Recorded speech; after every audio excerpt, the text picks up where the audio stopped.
Yung mga paps, may gawa tayo ngayon, 55 inches flat screen TV,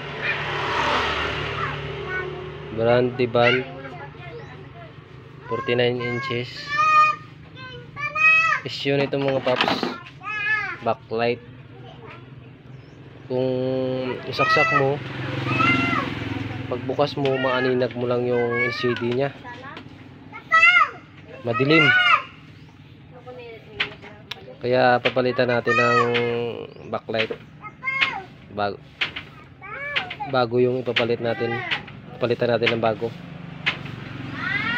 Hindi ko na papakita sa inyo mga paps kung paano baklasin to. Nakita ko na lang mamaya pag naglagay na ako ng backlight. Ito na mga paps, na palitan na natin ng backlight.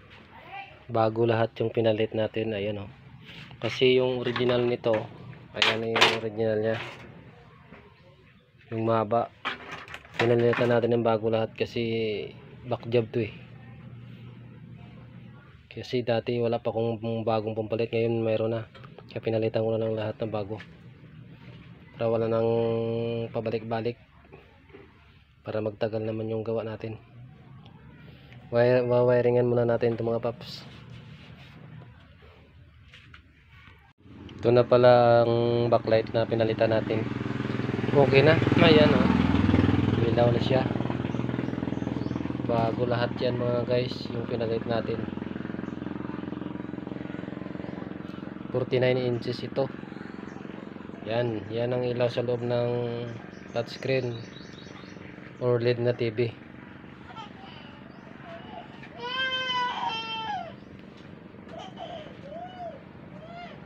Nilalagay na natin ang LCD. Yun ang LCD nya. Nakabit na natin dito.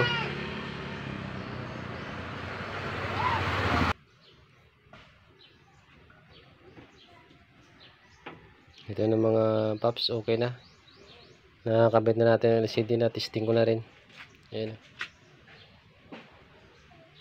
No signal. Okay na yan. Kahit na naman ang sira eh.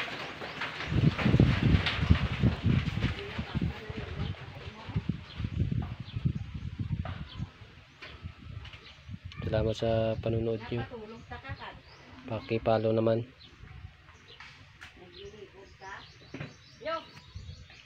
At pa-subscribe naman sa channel natin. Maraming salamat.